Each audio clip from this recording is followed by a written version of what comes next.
Dr. Kramer is a friend, advisor, and shareholder in Phi. Nothing in this conversation is medical advice.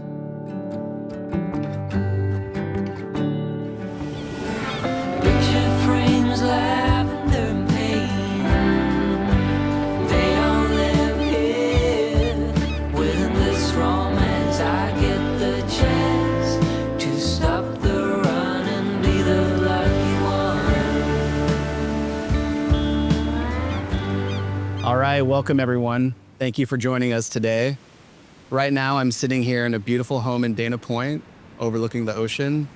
The waves are rolling in, the breeze is coming through, and it feels like the perfect place to slow down, breathe, and dive into today's conversation. Today, we get to learn from someone who has helped athletes get back to what they love. Our guest today is Dr. Warren Kramer, an orthopedic surgeon in Newport Beach and a cornerstone of action sports medicine. He serves on the USA Surfing's High Performance Committee and has led medical care for the World Surf League for decades. He is the surgeon to athletes like Kelly Slater and Ryan Sheckler after the worst slams, and he literally wrote the paper on injuries in professional athletes. Welcome, Dr. Kramer. It's an honor to be with you. Thank you. To start out, we kind of have a tradition on the podcast where we love to give our guests a gift. So I did just doing research on you, and it felt appropriate to give you this book by Jim Hyman. It's called Surfing. Very cool. And it's a history of surfing from 1778 to the present day. Nice. And I thought it'd be nice for you to have it in your office, but it's this beautiful, visual guidebook to the entire sport. Beautiful. So I thought you'd like that. I love it. So thank you. I love it. Thank you. Thanks for coming on the podcast. Awesome. I love it. You can set that down. Yes. Wherever you like. So kind of just to start out, a lot of people who are listening are not even gonna know what orthopedics is. At a very high level, could you tell us what is orthopedics? So let's just start from the beginning. So orthopedics, ortho means straight, and pedics comes from child. It was originally spelled Paedick for children. And what it was is so many children back in the 1700s, 1800s, 1900s would have things like polio and rickets, and they would have deformed limbs. And the original orthopedists would use wood and straps to basically straighten their body, straighten their limbs. So it was a straight child. And then once surgery started getting invented, the invention of ether, and they began having hospitals back in the late 1800s, the earliest orthopedics were basically draining things such as tuberculosis in joints. And then from that, it spread out. And now, obviously, it's all about trying to fine tune the body the best it can. So when a lot of people think of orthopedics, they think bones. For example, yes, in my job, I take care of bones. I drill through bones and things like that. But I don't really do fractures as much as I used to. It's more joints, shoulder joints, hip joints, knee joints, ankle joints, things like that, where yes, bones are connected to that, but it's really the joints that give us life and give us speed and give us what it takes to just walk or do our normal athletics. And so it's taking care of joints more than just taking care of bones. And you would say that joints are going to be a thing that's more likely to be injured versus bones. For when you think of sports injuries, yes. You think of high velocity, you're going to think more likely bones. But what's interesting is when we talk about energy that goes into the body, there's an old saying, which is a fracture is a soft tissue injury that was so bad, it also broke the bone. So many times you'll start tearing a ligament and the energy isn't high enough, you stop there. But if it's high enough, you'll go all the way and then end up breaking the bone too. And then you end up having to fix everything. Tell me what initially, if you could go back in time and remember, did you know that you wanted to go into orthopedics, or could take me to the time where you made that decision in your mind where I'm going to pursue this and become an expert in it? So my dad was an orthopedic surgeon. And when I was about 5 or 6 years old, he brought home a spinal tray for doing spinal taps. Like the great movie, This is Spinal Tap. But the spinal tap kit had the needles and syringes and all these tubes you had to do it. And I was going around doing spinal taps on every one of my brothers and sisters and my parents, and not with a needle, but I would kind of fake in the needle part, but pretending like I was doing that. And that was kind of the start of story of all of it. It's pretty wild. When we were, I mean, it was almost a little bit embarrassing, but I remember being 8, 9 years old, and I would have like a birthday party or something. And so we'd have a birthday party, and then my dad would start showing like home videos, home movies of surgeries that he would do, like big open surgeries inside, like, because he was a world famous guy with regard to hip surgery in children and adults. And so here we are watching hip surgeries at my birthday party. And how old were you? 8 or 9 years old. Okay. Yeah, and I know some of my friends were pretty squeamish about it, but I was going, this is fascinating. This is great stuff. So it was like in my blood very early. That's incredible. So you've learned from your dad, and then was he a coach and mentor to you then growing up as you got into the practice? So he started the practice, and I joined it, and then my brother joined it. And so when he first started, there weren't a lot of orthopedics, and like he was the second orthopedist in all of Orange County. There weren't a lot all over. His best friend was a guy that he did his residency with at Orthopedic Hospital in Los Angeles, who became like the premier sports guy in Salt Lake City. And so they were great buddies forever. But the point is that there's a thing called a Kramer osteotomy. It's a special surgery you do for children's hips. You know, there's a Kramer Craig. Named after your dad. Yeah, named after my dad. So things like that. So I mean, we were definitely ensconced in the whole world of orthopedics from a very early age. Tell me about, just thinking about your entire career, I think it's been 17 years. Is there one specific injury that stands out where when you think back to it, you're like, wow, that was a really intense thing for me to deal with? Well, to scare you, my career is 35 years. Okay, here we go. I've been around for a while. And so I was lucky enough. I went to high school, and when I started college early. I did 3 years undergrad, so I finished my MD at 24. And so I started really, really young.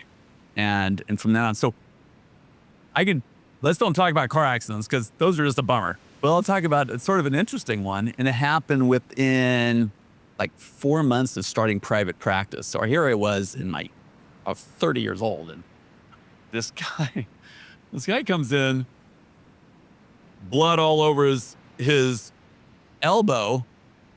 Well, it turned out he and a couple of his buddies were running a stolen car ring, and some other people who were running stolen car rings, they thought they were encroaching on their area. We're talking about Newport Beach.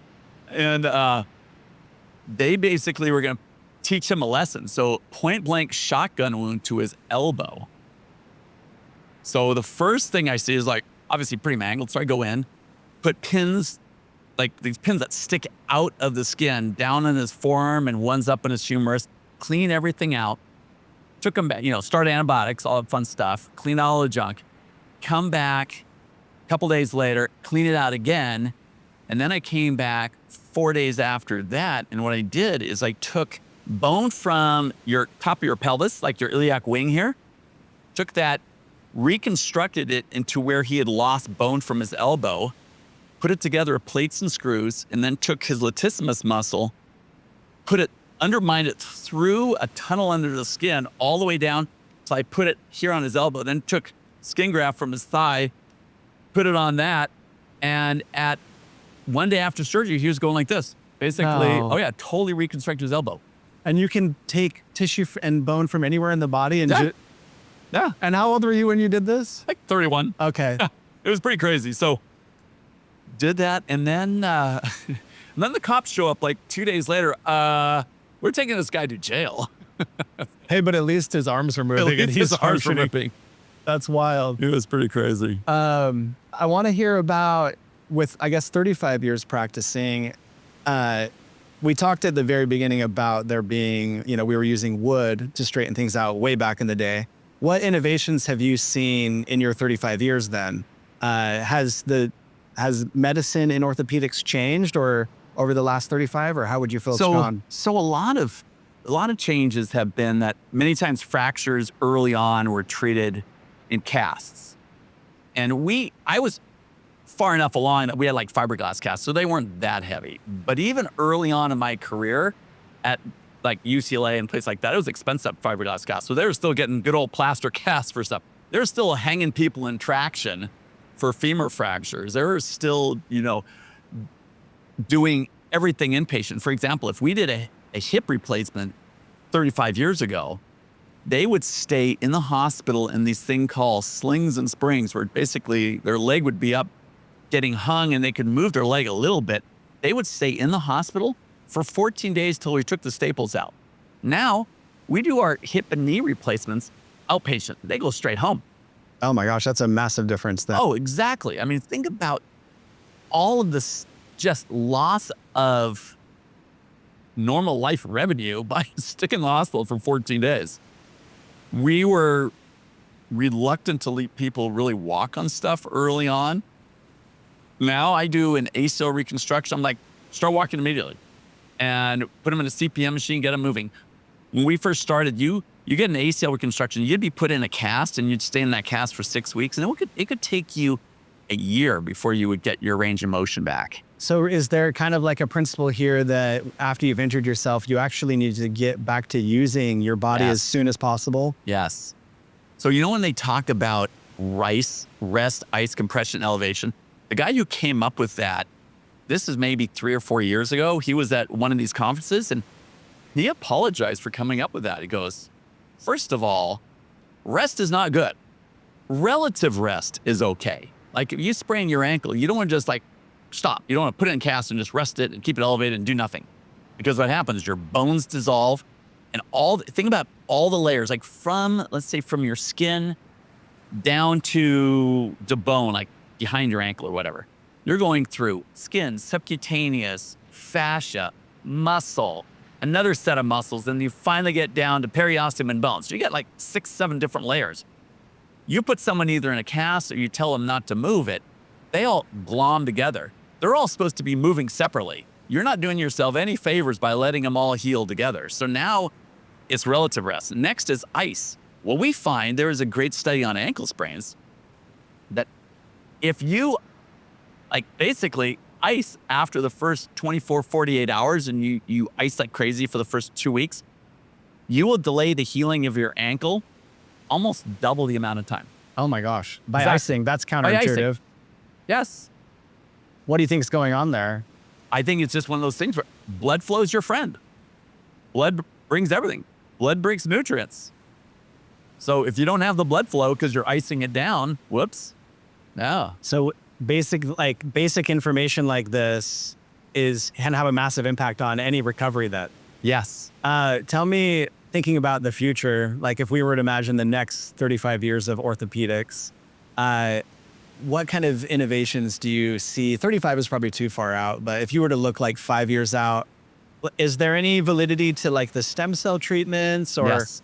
Oh, there is. Yeah. Oh, okay, yeah. tell us about that. 100%.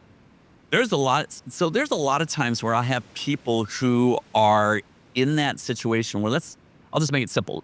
Let's say someone's starting to get arthritis in their hip and they've lost 30, 40% of their cartilage. Well, they haven't lost all of it. So they're at a point where just taking some medication isn't going to do it anymore. Still hurts, but they're not far enough along. They need a hip replacement. And I do hip arthroscopies. I've done almost 3,000, 3,500 hip arthroscopies. So I know I can look in the x-ray and go, ooh, you're too far gone. The chance of making you better with hip arthroscopy is 25% at the most. But what we do is we have this PRP, platelet-rich plasma. Some people use umbilical cord, quote, stem cells, or you can do bone. Is that legit, the umbilical cords? It is legit. It's the issue is that right now the FDA is not approving it in the United States because they had a bunch of basically E. coli infections where people got, some died, some got really sick. And it was basically contaminated material. And it sort of like ruined it for everybody. But you can get stem cells from fat, you can get stem cells from bone. Now, for us, a lot of times we just use high volume PRP. We'll take 60 cc's of blood and spin it down to just 5 or 6, cc's, just 5 or 6 milliliters. Super concentrated, where the amount of pluripotential cells, growth factors, et cetera, is almost as good as me stabbing into someone's bone. So for that reason, it's a lot easier for the patient. So for that reason, that's kind of our go-to. But there's a lot of times I have people, I will do one PRP shot into their hip, and they'll come back 3 years later going, oh, still feels good. Oh my gosh. Oh, it's amazing. Is PRP fairly inexpensive and accessible It's then? pretty inexpensive. Yeah. Okay. Yes. That's incredible. So both PRP and stem cells are going to continue to change healing. Yes. Yes. And I think in a lot of things that we're going to be finding that right now they quote manipulate it down in places like Mexico, Panama, stuff like that. And I've had friends go down there and I read about it, and it's a little hocus pocus. I mean, I kind of get a little bit nervous about when they're manipulating, because it just increases the chance of there being an infection or chance of something just not working out. And PRP works so well. Trying to get that extra 5 or 10% seems like a little bit of an overkill. But I know in the future, I think it will be better. I think in some ways manipulating will become more of a science, and it'll probably help the PRP. So if someone's suffering from like a chronic pain, what's the difference between a PRP shot and a cortisol shot? That may be a dumb question. But No, it's not at all. So PRP is so let's pretend you cut yourself. You get all this blood coming in the area, and all that blood is bringing in white cells, is bringing in platelets. And the platelets are basically, they have all these growth factors with them. And they basically are like an army of just rebuilding what was wrong. Now, let's say that you have this chronic, slow injury to your tendon, where it just kind of gets, you're playing basketball and you kind of tweak a little bit, you tweak this, or you tweak your knee a little bit, and you never really bleed. You don't really do anything. It just slowly, chronically gets a little bit sicker and sicker and sicker. And same thing like cartilage in your knee. Well, you're not mounting that incredible response. You're not getting like you would if you cut yourself. You're not having armies of platelets and armies of white cells coming in and fixing it. So what we're doing is we're basically, by drawing the blood and injecting it right in that area, we're giving it 6 months of healing in one fell swoop. And it works. And it works. It kind of re-kickstarts the healing process. In a sense, you're kind of re-kickstarting the injury, but making it a real injury, so the body really starts to respond. And the body has natural ability to heal. We just Yes. need to draw attention to the area that needs to be healed. What are your thoughts on yoga and Pilates as far as being able to get blood flow to these different joints and tendons? So one thing, when we were learning anatomy and we would go in and we would have cadavers, first thing we did with our cadavers is open the skin, get down. There's a fascial layer over all the muscles. And the first thing we do is just start stripping all the fascia off so we can get down to the quote, the good stuff, get down to the muscles and get down to the organs and all that kind of stuff. Now we realize, oops, that fascia is one of the most important things in our body. It basically, think of it this way, it's like having yoga pants inside your body, where it basically holds everything snug, as well as it basically is a source. We talk about potential energy and kinetic energy and stuff like that. It's a great source for storing potential energy. You go into yoga, you go into Pilates, and you're twisting. You're not just working the muscle, you're twisting that fascia that then allows it to untwist and release a kinetic energy type of power. There's that book that was like Born to Run, and talk about how you could get these people who don't even look like they're in great shape just bounding up mountains, because they've learned how to sort of use their fascia to use this potential energy of it to allow the muscles not to be overused, because they're using that. I mean, when you know what a beefeater is? No, tell me. So you've seen Beefeater Jen, right? With a funny hat. Basically, Beefeaters were the guys that stand in front of Buckingham Palace totally still. Oh, okay. Yeah. Yes. So the only way you can do that is you got to have your little muscle and fascia basically pumping and keeping everything going, or you're just going to pass out. As well as you're kind of leaning, you're kind of lean on your fascia, lean on your ligaments, so you're not using any muscle per se to stand there all day. You're just leaning on your fascia and ligaments. So would you say, I guess, yoga and Pilates, as far as like a longevity and health span, are probably great activities to be doing? I think all that stuff, I mean, Pilates was originally discovered by Pilates back in the 1940s as a means of rehabilitation after World War II. Yeah, it was. Okay. It wasn't an exercise program. It was a rehab thing for people who were injured. But the thing with yoga is that it comes to a place like America. It's always going to be overused. Now you have to go to power yoga or Bikram yoga or stuff like that. Hot yoga. And a hot yoga, and you name it. And so I get a lot of injuries from yoga. I mean, I'm not me interesting. personally, but I see patients who get injured from yoga because they kind of forget the whole premise of it, which is breathing and allowing all these different structures to just basically relax, as well as just work on tone, work on balance, and things like that. Yoga shouldn't be dropping down and doing 40 hard push-ups. So there's a way that you could do the art of yoga in a way that would lead to greater longevity. Correct. Crazy. Yeah, you look at Tai Chi and you look at these people in China who they move like gazelles and they're in their 80s. And they're doing these slow motion things. They're not pumping iron and being really, really strong and supple into their 70s and 80s. That's not really the best thing for you. I want to take a little bit of a hard right and ask you a just off the wall question, which was about music. Yeah.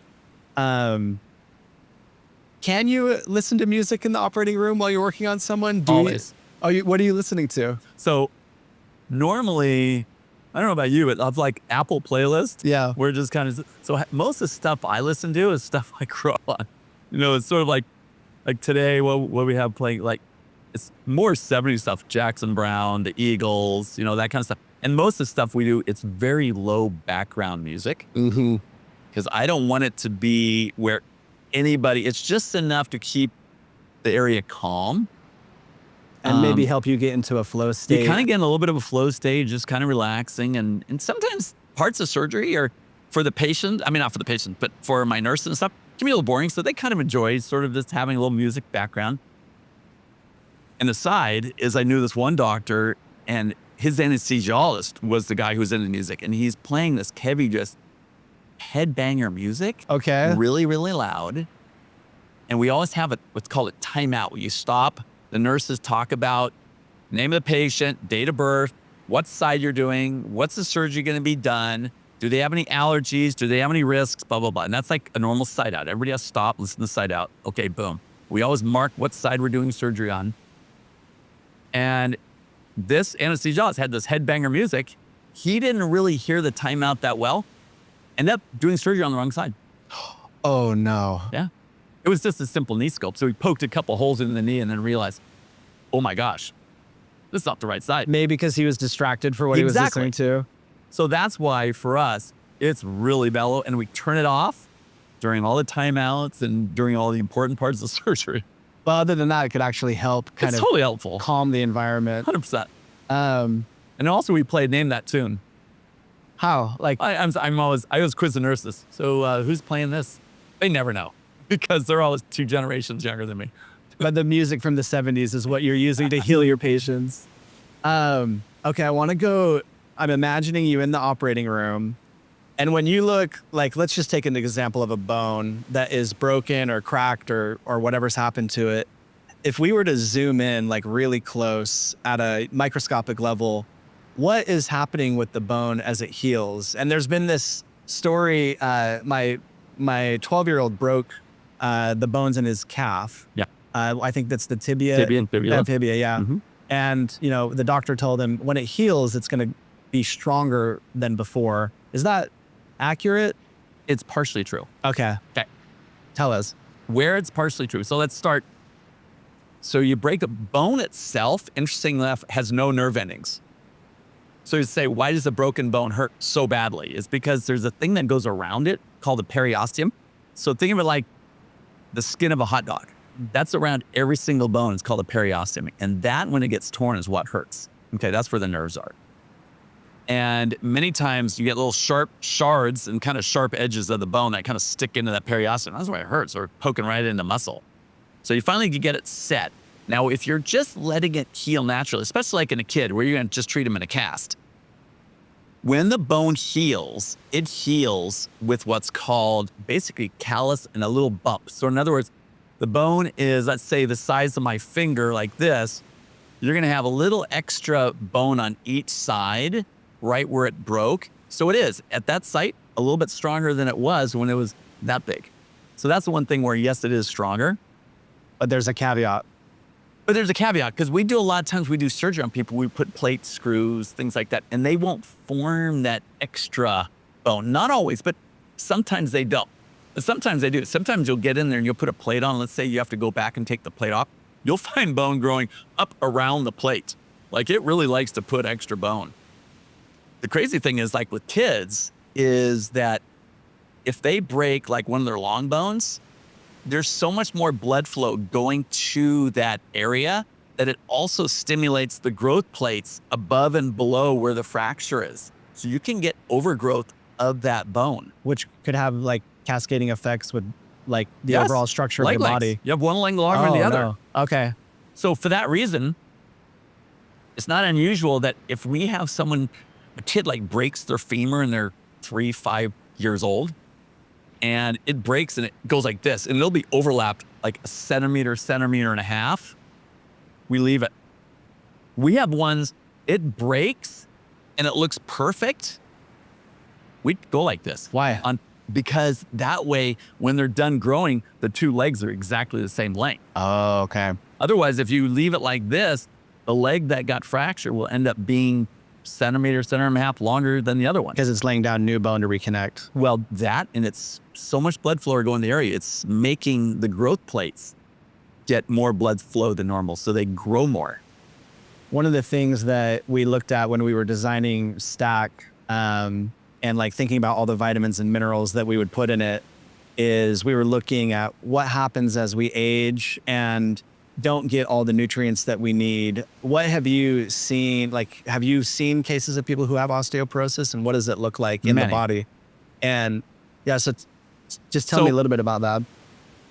So there's two types of things. There's kind of like osteomalacia, where you see people who don't get enough vitamin D early on, enough calcium. A lot of that's kind of nutritional early on. And, you kind of hear about that. And then you get, and that's like rickets. You hear about rickets, fortunately, we don't see it that much anymore. What was rickets, or what is Just it? vitamin D deficiency. Yeah. And then they just have weak bones. Okay. But osteomalacia, you can kind of get weak bones in grownups. And rickets more kind of kids type of thing. Osteoporosis, you're right. The bone is porous normally, but it shouldn't be that porous. So when we see osteo means bone, porous is just that. It's like holes in it. So you look at x-rays and they don't look as dense. They just look a lot less dense. And trying to push calcium into bones is tricky. Because really what it comes down to is you need the vitamin D3, you need vitamin K2, Yep. you need biotin, you need all these other things to manganese, you need magnesium, you need all these other things to push it I'm just through. so happy because you're Oh. naming everything that we put into Stack. Perfect. Well, Oh. what was interesting about the vitamin K2 was in the research that we were reading on it, it's required to actually move calcium into the bone. Otherwise, it would find itself in the soft tissues. Correct. You need the K2 to make sure it goes in the bone. The whole goal of what we want to do with Stack is try to identify what we need on a daily basis and learn from. There's literally just been decades and decades of research on all of these core vitamins and minerals. Yeah. And I feel like if we can get them delivered at the right amount at the right time and just something where it's just an easy thing, then I hope that they could have an effect of just longer health by nutrition. So it's interesting that you've seen people suffer as a result of a lack of nutrition, and then ultimately that's going to affect their lifestyle as they age. At what age do we typically notice people starting to have an issue with their skeleton? And So let's back up for 1 second. So when you think about it, let's say I was to take your femur and strip it from the muscles and stuff like that. Would it be very easy for me to break your femur? And the answer is yeah. Even if it's a little osteoporotic, it's really easy to break it. I mean, even yours. The point is that the thing that protects you just as much from getting fractures is your surrounding muscles. And starting at about the age of 30 to, well, really about 40, you'll lose 10% of your muscle strength every decade. And the things such as manganese, magnesium, all these kind of things, there is almost more important of keeping your muscle mass during those important years. Because you can have a fairly medium osteoporotic bone. If you have good muscle around it, you're safe. For example, someone has a stroke. Guess which side that they break their femur on? The side where the muscles weakened from the stroke. Oh, interesting. Yeah, and believe me, the amount of osteoporosis they have is almost equal on both sides, because it's sort of a general, yes, they get more osteoporosis in a weaker bone because it's kind of it's a closed loop. You're weaker. That means you're not stressing the joints as much. You're not stressing the bones as much. So the calcium is lost, but the muscles are so important to basically protect the bone. So it's a twofer. Really? That the nutrition is going to be protect the muscles and protect the bone. And so strength training, resistance training, things like that can help keep the muscle as we age. And then is a bone that is losing strength, is it possible to regain that as we age? Bone? Yes. But a lot of it comes down to exactly right. It has to be weight-bearing exercises and stuff like that. And it's a slow resolution of that. That Years? can be. Okay. So there's a lot of different medications out there that's supposed to help bone come back. But the bottom line, it really has to be done through nutrition. It really has to be done through exercise. So my mom, I got an X-ray on her 30 years ago, and she was already getting a little bit of osteoporosis, but she is exercise queen. I mean, she works out every day. I have great pictures of her working out with my daughter, doing planks and doing her biceps and all that kind of stuff. And she has this Tuesday walking group. They call it the Tuesday Walkers, and she's their leader. And they will start at there's a place called Heisler Park in Laguna. And it's pretty much round trip is 5 miles. That's her standard. And she'll do that definitely on Tuesday, but usually walks almost that far on at least 4 days a week. She's 96. Okay, so she's figured it out. Oh, yeah. She lives on an island in Norway by herself that you can only get to by boat. Okay, well, let's learn from her then. Yeah, exactly. So if you were to say, and maybe we should just learn from your mom. Yeah. If you were to say, what are the tips for people as we age to be able to stay moving around, not worrying about falls? I think that we've covered resistance training and like strength training and exercise. What else would you say we've learned? So we'll start from the very, very beginning. It's kind of funny. So she's originally from Norway, and she was on the Olympic team in Norway for running. And one of her best friends was Stein Eriksen, who is like the Olympic skier who won, the grand slalom, and downhill. I think it was 1952 Olympics kind of thing. And the point is that she laughs. She goes, I never started smoking because I didn't like my hands. I saw all these women with these elegant hands smoking, and I knew I didn't have an elegant hand, so I never wanted to smoke. But she was half kidding. Lucky her. Lucky her, exactly. And but she was all about growing up eating salmon. Where she grew up was on this. Her brothers would go out and fish, and it was probably some of the best salmon fishing in the world. It was this fjord right outside where they lived. So it's all about eating fish. It was all about eating natural stuff. From a time we were little kids, we never had processed food in the house.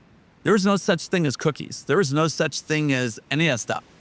We would get, quote, dessert once a week. And even with my children, we had what's called sugar night, which means they're only allowed to have desserts on Wednesdays and Saturdays. What was your dessert growing up? And it would be like a little bit of ice cream or something. Okay. And the same thing with our kids. And what's kind of funny is because they had this sugar night thing, they would ask me, it'd be 6 years old, 7 years old, is tonight sugar night? I'm like, no, it's Tuesday, so it's tomorrow. They're like, okay. And no problem. No problem.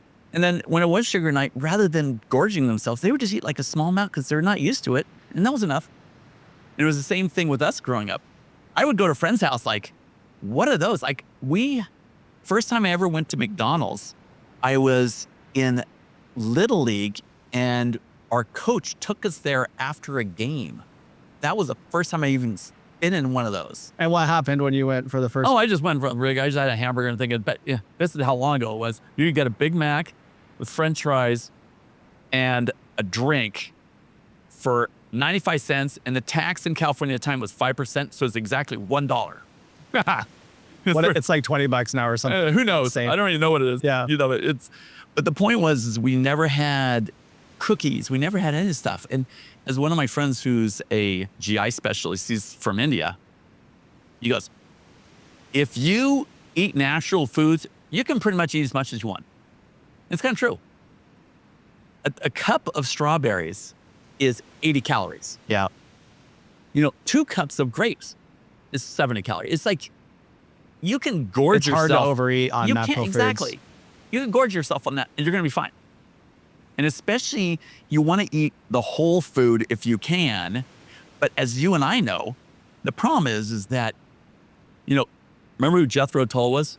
Jethro Tull was a gentleman farmer back in the 1700s in England. And so the group took his name, but he was the one who invented rotating crops. And so it's super important because basically you would plow because like here in the United States, one of the first things we started growing was tobacco. Tobacco like leaches everything out of the soil so fast. So you need to We got to put it back in. Exactly. And you need to plow that stuff back under, and you need to use horse manure. You just use nitrates like they do now for fertilizer. And nitrates is what the OKC bombing were. That's what it is. It's not good for you. And so they just use nitrates, and they have ways of spraying food so it looks better. They have ways of spraying food so it, quote, ripens faster. You look at what they do to bananas, like, oh my God, I want to eat all the different ethylene glycols that they use to basically make it do that. It's kind of frightening. But the point is that for that reason, even when you, quote, eat natural, you're not getting the nutrients like you used to. And that's where stuff like Stack comes into play, because you think you're getting enough manganese. You think you're getting enough, but where the food was grown, if it's not in the soil, if the selenium is not in the soil, it will not come through the plant. And this is one of the things we learned when we were researching about all the different vitamins and minerals. And our chief science officer, John Paul, I was like, why do we need selenium? And he was like, on the surface of the earth, there are a variety of like meteorites that have hit the earth, and some of them enrich the soil in certain areas with selenium. Yeah. And then other spots did not get hit by as much of that. And then those entire populations that live there are deficient in selenium. And so there's like an entire region-based deficiencies based on where the asteroids hit. I thought that was so fascinating. Oh, so cool. Well, like you're talking about, I don't mean to interrupt, but you're talking about like vitamin D and K2 and stuff like that. You always think, okay, we live here in Southern California, we're getting enough sun, we're getting enough vitamin D, right? Well, they did a study of San Diego lifeguards and found 40% were vitamin D deficient. What's that from? Putting on too much sunscreen, or just like they're always under umbrellas or things like that. Or the fact is, not everybody's skin can manufacture vitamin D at the same rate as other people. Raised on the genetics. Redheads basically are the best with regard to making vitamin D because they have, paler skin and blue eyes and things like that, and they can get all that.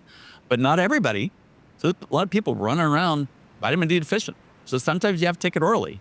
There's something when you brought up your mom and her diet as she was growing up. One of the things that I really struggle with, and I think a lot of people that live more inland struggle with, is getting fish. And when we made the initial formulation for Stack, we were just like, let's just cover base vitamins and minerals. Yeah. Let's not do anything that doesn't have a daily amount that's been established. Right. And so one of the things that we missed were omega-3s. There's two types of omega-3s. There's DHA and EPA. And as I've been researching it more and more, having that every day, and actually as we go and iterate on the product further, and Stack is just going to evolve so much more from where it's at now.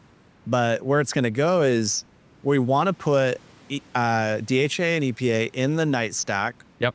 So that you take it, it'll be released in the first phase right after you have dinner, because you require fat in order to properly bring it into the body. Exactly. And the impact, at least from the research that we saw, its impact on heart health and brain health seems massive. The biggest problem that we're facing, and something that I hope that we can overcome, is the tastes of the fish oil pills that are currently providing it. They're extracted from like fish, and it's an impure and unclean process. I do think that we have found a supplier that can get us pharmaceutical grade omega-3s that are grown from algae. And I think we're looking at right now microencapsulating that for a sustained release at night. Yeah. And I think that will have a massive impact on our sleep. So I'm pretty excited about evolving the product in that way. I think that's superb, because as much as we all like, okay, we should be eating fish, blah, blah, blah, you realize that, no, I mean, I love fish, but the mercury is an issue. And for example, there is a little island that is 1,200 miles from anywhere up in the North Atlantic. They have the highest mercury content in their body of anyone on the planet Earth. And the reason is because one of the little things they do is, for snacks, they chew on whale blubber. That's how much mercury is in these larger fish. And so if you eat tuna all the time, that's a bad thing. That's too much mercury. So you getting it through this, where you're getting it through algae, where it's protected from the mercury, is great. This is like one of the things that we have been looking at so closely with our third-party testing and safety. Yes. Because there's just such a range of quality. For me, like, I just established it for myself. I'm like, I'm going to take the product every day. I want it to be psychotically clean. Yes. And so everything that we're doing, like, my requirement was it needs to be medical grade, as if it's going to be used in a study, so that it's that pure, so that we don't have any problems. So and you absorb it. And what I like about it, so it's kind of, it's like, again, an old vignette of when my dad one time took an x-ray of this woman's abdomen.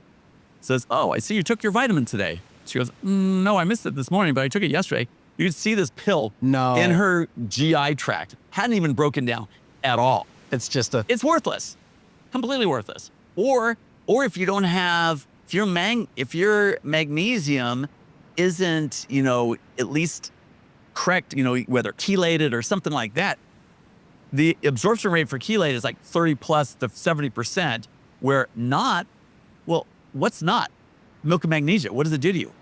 You use it when you need to get moving. Yeah. So the bottom line is it's just a laxative. So you need to have it chelated so it properly gets in your cells. This was a huge problem that because when we were trying to figure out which magnesium to put in, there's 12 forms, probably more now. And we iterated through 6 different forms. And where we landed is magnesium L-threonate for the afternoon. So it's released in the second phase of the day stack. And magnesium L-threonate has a lot of research on it that is like really good for focus and memory and brain health and supports those things. And then at night, in our early prototype, we put in magnesium citrate, which was the wrong call. Right. So magnesium citrate is actually not what you want in the middle of the night. And so obviously we have to learn through prototypes, but we ended up putting in the night stack, we do magnesium glycinate, which is really good at supporting the deep sleep and the restorative sleep. It helps REM sleep and it helps muscle relaxation. So I'm really liking using glycinate at night. And I think that I'd like to explore a few other options for us. But right now, that combination of L-threonate in the day and then glycinate at night seems to be a really good winning combination. What's been your experience, just as we get close to wrapping up, what's been your experience with Stack? I feel like I'm turning in my homework to a doctor. Yeah. So what do you think about the product? How do you? So vitamins aren't supposed to be like caffeine, where you're not supposed to take it and notice a immediate effect. It's supposed to be building your system and slowly working good over time, et cetera, et cetera. But I had a period where I didn't have it for a week. I was like dragging. And I finally got my stuff and I started taking it. I felt better that day. I'm like, it's not supposed to work that fast. But I think it does. I think in a lot of ways it really does. I know why. And I've heard this over and over again. Yeah. I think it's because we're sustain releasing the B vitamin in the day stack. And like we got into all of this research of what's called pharmacodynamics, and it's how medicine and how material moves through the body. And a B vitamin complex pill will move through your system in 90 minutes. So if you take like one of those pressed pill B vitamins, you're gonna pee it out 90 minutes later. with microencapsulation, we use this pharmaceutical technique that can draw it out over 8 hours. So we do a little bit of the B vitamins in the morning, and then right around 1 o'clock to 5 o'clock, we do a sustained release of the rest of the B vitamins. And I think that a lot of people report back and feel that. A lot of people write in the reviews and say, I don't need a second energy drink. I have clear thinking in the afternoon. I'm not reliant as much on like my medical stimulants that I'm taking if they're on those. Yeah. And to me, that's a huge win. Huge. That if we can solve something through nutrition versus medication, that's a win. Yeah. Like I'm not a caffeine guy. I don't drink coffee in the morning. I don't drink energy drinks or anything like that. I'd rather get it naturally. I'd rather get it like this, because then you don't have that. And more importantly, you're not really addicted to it. Yeah. This is like perfect. I really like it. Yeah, it feels good. It feels stable. It doesn't feel artificial or anything like that. It feels just like you're more younger, like you're kind of like a kid again with just good focus, and you can go throughout the day. To wrap up, I think, first of all, this has just been so good. I feel like we've just got an amazing education from you today. I wanted to just ask a final question to you, which was, as you reflect on your life and your career, is there a person that comes to mind that you have, that you're grateful for, that has helped you along your life path? You know, I think hopefully my kids say the same thing about me, and I think they do, is like our parents, because our parents definitely put us on the right path. And you know, you talked about nutrition. They were like early adapters of basically vitamins. You know, they had worked with some companies with stuff early on, and I think it was really important for us. And people probably know that my younger brother, like he never took vitamins, and he started basically taking some good vitamins at some point. And he goes, you know, I used to ride in the middle of the pack of my mountain bike group. I did not change my training one bit, but before that, I was in the front of the pack. And that was the only thing differently I did. In other words, I just helped my nutrition. And my dad used to make an old saying, by the time we were 8 years old, he goes, you can't make a strong house out of soft bricks. And you just kind of if anything parents and kids should remember is just that. And this is the glue that puts the bricks together. So your mom and dad. Yeah, they're incredible. I feel the same. My dad, he's just been such like a support to me. And we just, we're at the point where we just barely launched the company. And he texted me just yesterday and it was like, I hope 1 million people see what you're doing. And I'm like, I do too. And it's just good to have parents that believe in us. It's incredible that your dad, you essentially learned from a very young age how to heal people through him. And then also just learning from your mom and her diet and her resilience. Incredible. Oh. We're so lucky to have parents like that. Really are. So let's wrap up. Mm-hmm. One of the things that we're going to do for the podcast is we're going to give away a gift to whoever leaves the most thoughtful comment when we post this online. Yeah. And so what we're going to do is we're going to give away 3 months of Stack to whoever leaves the most thoughtful comment. So if you're listening now and you've learned something interesting, hop on, and on any of the social media platforms, just let us know what you learned, and we'll go and we'll pick someone and we'll hook them up with a few months of Stack, a few $100s worth. And lastly, I just want to say thank you, Dr. Kramer. My pleasure. I think we learned a lot, and especially focused on nutrition and different lifestyle habits that we can continue to form. So just appreciate you and the time that you spent with us today. And for those who are listening, keep moving. Let's start diving into yoga and Pilates in the right and safe way. And we'll see you next time. Awesome. Thank you, Dr. Kramer. Thank you. You give me some love.